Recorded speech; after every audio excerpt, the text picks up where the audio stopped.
Good evening, Cupcakes! And nandito na naman po tayo ngayon sa ating kusina kasama si Cupcake. Hindi na natin patatagalin pa. I-welcome na natin ang ating pangalawang guest sa ating pangalawang episode. Wala ko ba kung di ang ating napakagandang kumare. Lara Labaw Dueñas. Maraming Cupcake. Ayan, hello sa lahat ng ating mga subscribers at mga viewers. So kaya kami naging magkumare dahil inaanak na si Jen. Talagang kaibigan. And bukod doon, sinong mag-aakala na yung mami niya naging teacher ko ng high school. Diba? Ayan.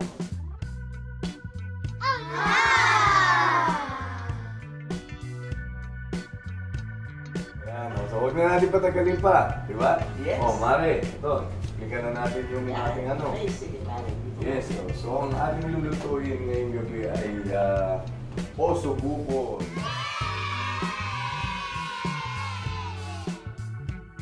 Ayan, so ito ang ating mga ingredients. Carrots, baby, may kamatis, sibuyas, bawang. Ito ba yung celery. Yes. Red pepper. Red pepper, toyo, and cheese. ito, Salt. asin. Ayan. Ayan, so yan ang ating mga ingredients. Para yan, bakit ba oso buko yan? Ang meaning ng oso buko. Actually, ako kala ko nung una, may halong buko eh. Oh, ako din eh. Kumbaga like, sa pagkakaalam ko Italian dish siya na ang meaning ng oso buko is like yung sa bone marrow. Kaya like yung chunking na gamit. Parang siyang sinasahang bulalo. Oo, diba? parang kandiletang yung bulalo, sinasahang bulalo, gano'n. So, ayan, matatakam pa tayo eh. Simulan na natin mga cupcakes. Ayun o, magandang gabi pare! Eksakto!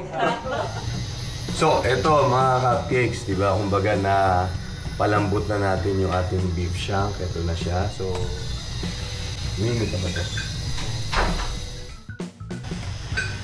So, ayan mga cupcakes, di ba? Pakukuluin natin ulit sa kamatis. Oh, ayan. Dahil nasa pagluluto tayo, Mare.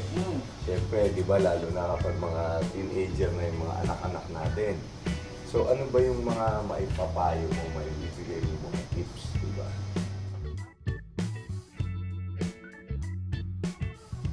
Well, sa ngayon siguro, sa marami pa, hindi na natin babagitin, pero ako, syempre, love your parents. Yan yung mga talagang importante sa ngayon ng mga, parang feeling ko kasi, well, I'm nothing against sa mga millennials o sa mga Gen Z, syempre. Pero, parang napapansin ko ang mga kabataan ngayon talagang medyo ibang-iba na.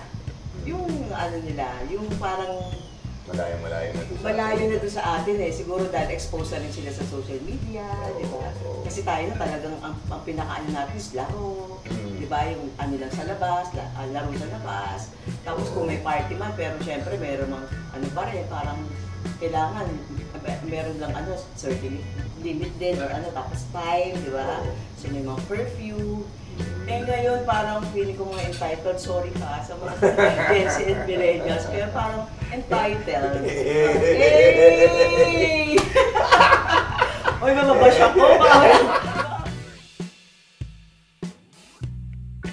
So like parang masasabi mo na rin na yung babae mas malapit sa'yo. Parehas eh. Pareho na. Parehas pare. Kasi di ba like may mga cases na sinasabi nila like pag kunwari yung daughter mas malapit sa daddy and like pag kunwari anak na lalaki mas malapit sa mommy. So it doesn't follow. Oo, walang ganun. Parehas sila. Although, si Errol, ganun din. Parehas din na and wait nga, kaya sinabi ko, mas strict siya sa akin. Ako kasi talagang meron pang moment talaga nakikipagbiroan. Ito, yung may mga biro, pero syempre, yung, alam mo na, papaya ko. Okay. Garlic. Bawang. O yan, pwede na natin ilagay yan, maaari. Mapasarap na natin. Ito, cupcakes Ito, ilagay na natin ng bawang. More bawang, more. Ang ginawa niya is hindi niya pinakuluan, parang pinray niya pare. Pwede rin. Pwede rin, Pero oo. parang kasi Pag lang kasi pina-fry, ba parang Matigas. hindi, dagdag kalaban na naman natin yan, di ba? Dahil yung oil nung yung sa butter. Oo nga. Parang like pag sa'yo, umaabot dun sa galit, hindi siya umaabot na parang Ay, nag-burst. Hindi talaga nakakapag- so kumbaga inaano mo pa rin, binabalansi. Binabalansi ko pare, mahirap eh. Kasi syempre, di ba parang kaya rin ma-apekto ng pagkano. Oo. So, lahat natin, di ba? And yun na nga, sabi ko, ayoko talaga ng yung relationship namin eh. Di ba yung tumagal ng gano'n. Kasi alam ko yung mga bata medyo ano sila ngayon, damdamin. Di ba? Nakikimkim sila eh. So, healthy rin ang celery. Oo, daming benefits niya. Oo, ayan. Anti-inflammatory, ano pa ba? Maganda sa matataas ang cholesterol, di ba? Yes, nakikita ano eh, di ba? Like, Ano yung talaga, wait lang, kasi hindi pa rin natin masabi, di ba? Although, sabi ko, uy, nakalagpas na. oo nga eh. Nakalagpas na kasi di ba yung parang Oo. natatakot ka, Oo. mabuntis, di ba? Nag-aaral pa. So, nakalagpas, yung ano lang, faith lang talaga na kasama yung prayer. Siyempre, yung guidance pero, din, guidance. ewan ko lang, pero parang siyempre bukod doon, bukod sa dasal, malaking factor yun sa inyong dalawa ni pare, di ba? Kasi parang like kadalasan sinasabi nila, hindi pwedeng sobrang higpit, hindi pwedeng sobrang luwag. Yun. So more or less, siguro mga 15 minutes. Kung ano yung mga may papali mo, may bibigay mo mga advice. Diba sa Oo, yung na-mention ko kanina, di ba, talagang love your parents. Minsan, alam mo, sa panahon ngayon, di ba, hindi na maiwasan yung nga, sabi ko na-mention ko na nagkakaroon siya na sama ng loob. Kung meron man kayong sama ng loob sa mga parents nyo, iisipin nyo pa rin yan na bakit kayo nabuhay sa mundong to. Dahil sa parents, di ba? Kung wala naman sila hindi kayo mabubuhay. So, yun lang, talagang ano na, hanggang maaari, say I love you. Ay, kuya ko, ayan.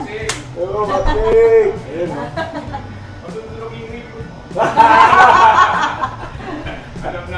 Baka mag-trending ka, cupcake. Ayun, Ayan, no? love. Dito. Ayan, di ba? Ang aking kuya, ang aking brother-in-law, ayan, si Jacob. Hey, Jacob. Parang niluluto ka. Oo. Ayan. Ano lugar mga kayo? Ito ang mga tumulong sa akin kanina mga nagkiwa ng mga ingredients. Oo. Hello, join kayo dito. Evening. Hindi ka. Ayan, no? Ang sarap naman ang love life. LDR yun eh. LDR, maraming salamat Pampanga. pala dun sa ano. Ayan, siya yung Oo, sa nag-prepare. pag-prepare, pagpapakulo na ano. Baka, Pampanga, di ano, masarap magluto. Masarap. Sarap magluto yan. Mayaman. Nag-blush siya eh. Nag-blush si ate oh. Yan na yung parsley. Yes. Parsley. Italian na Italian. Alright. Ano? Masiram, sumanay. Manay. Hi ka ate oh. Oh, shout out sa Volcano. Ayan, so ayan. Maraming salamat sa mga angels na mare. Diba, baka may gusto ko rin batiin, panawagan, mga boyfriend. Ayan, so...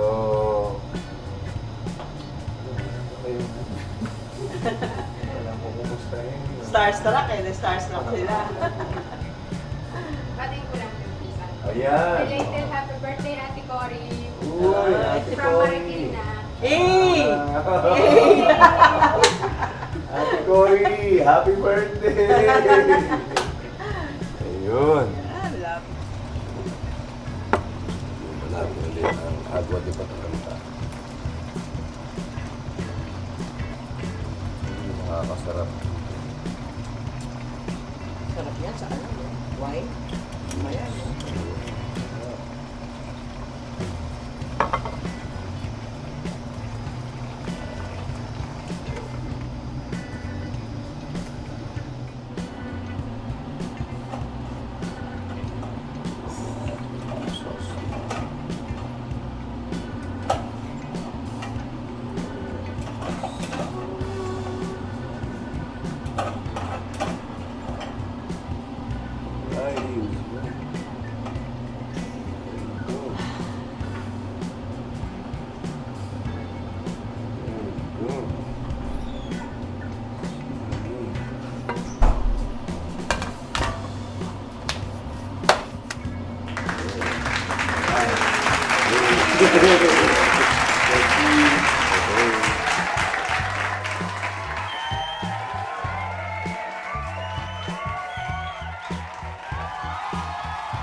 So, ayan na, cupcakes.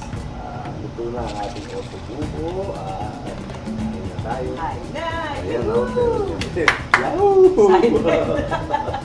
Pero siyempre, bago tayo mag-wrap up, sabi nga ni Direk, magbigay na message sa bawat isa. Itong kumpare kong ito, minsan na kami magkita. Sa ngayon na, kasi talagang medyo nag-visit ng pero alam mo yung pagkakita, parang wala nagbago. Yun yung maganda sa amin. Talagang natin yung friendship, very sincere.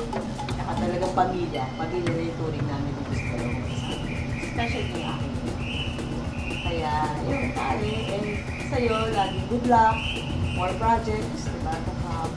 And good health, syempre. Diba? Most importantly, good health sa ating lahat. God bless always. Maraming salamat ulit, Mare. Abangan niyo po.